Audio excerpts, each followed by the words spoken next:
et bienvenue sur Oseras-tu, le podcast. Nous sommes Manon et Sébastien. Après plusieurs années de salariat dans des domaines très différents, nous avons choisi de chambouler nos vies et de tout changer.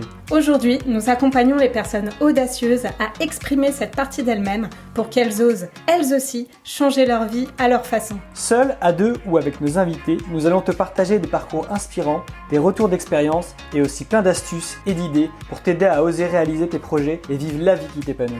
Tout ça dans la joie et la bonne humeur, alors installe-toi confortablement et bonne écoute. Et si faire équipe avec son cerveau était la solution ? Aujourd'hui, je vais te parler du cerveau, et plus particulièrement de sa tendance à ne pas vraiment nous aider, notamment sur le sujet de la procrastination. Tu t'es jamais demandé pourquoi ton cerveau te disait tout le temps qu'il était plus facile de remettre à demain les tâches que t'as pas vraiment envie de faire, plutôt que de les faire aujourd'hui ?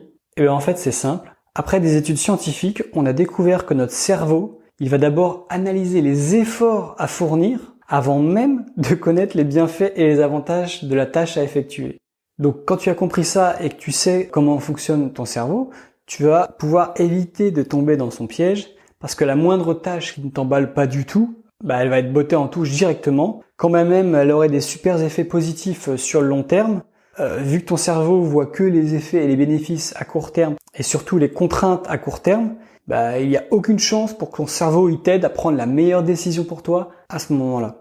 Heureusement, quand tu sais qu'il fonctionne comme ça, tu peux commencer à travailler en équipe, bien penser à lui montrer, à imaginer les bénéfices que tu vas avoir à faire cette vaisselle qui s'accumule dans le lavabo par exemple, bien prendre le temps de rendre les bénéfices concrets pour lui. Par exemple en imaginant un peu le résultat final, la joie ou même toute autre émotion que tu pourras ressentir une fois que les bénéfices seront bien visibles.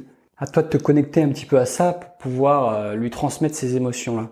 Et puis si c'est une grosse tâche du style qui va te demander plusieurs jours, semaines ou même mois, pour travailler en équipe avec ton cerveau, il va falloir la découper en sous-tâches, plein de sous-tâches, pour pas qu'il se mette à paniquer et que tu rajoutes aussi des paliers de gratification, un genre de récompense régulière pour les tâches accomplies.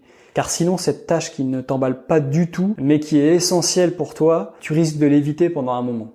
Je suis un peu curieux, quelle est toi la tâche sur laquelle tu procrastines depuis trop longtemps selon toi et que tu aimerais que ça change ? En vrai, il y a plein d'autres trucs et astuces en lien avec la procrastination qui peuvent être très intéressants à découvrir. Et ça tombe bien pour toi, si tu arrives à ce moment-là de l'épisode, car j'organise le samedi 16 septembre 2023 à 14h une masterclass en ligne et gratuite qui s'appelle Stop à la procrastination. Donc si tu veux découvrir comment enfin arrêter de remettre à demain ce qui te tient vraiment à cœur, inscris-toi. Et pour ceux qui écouteraient cet épisode de podcast après le 16 septembre 2023, mais qui voudraient quand même avoir quelques tips et astuces par rapport à la procrastination, écris-moi un message et je me ferai un plaisir de te répondre. Voilà. Sur ce, je te dis à bientôt. Ciao!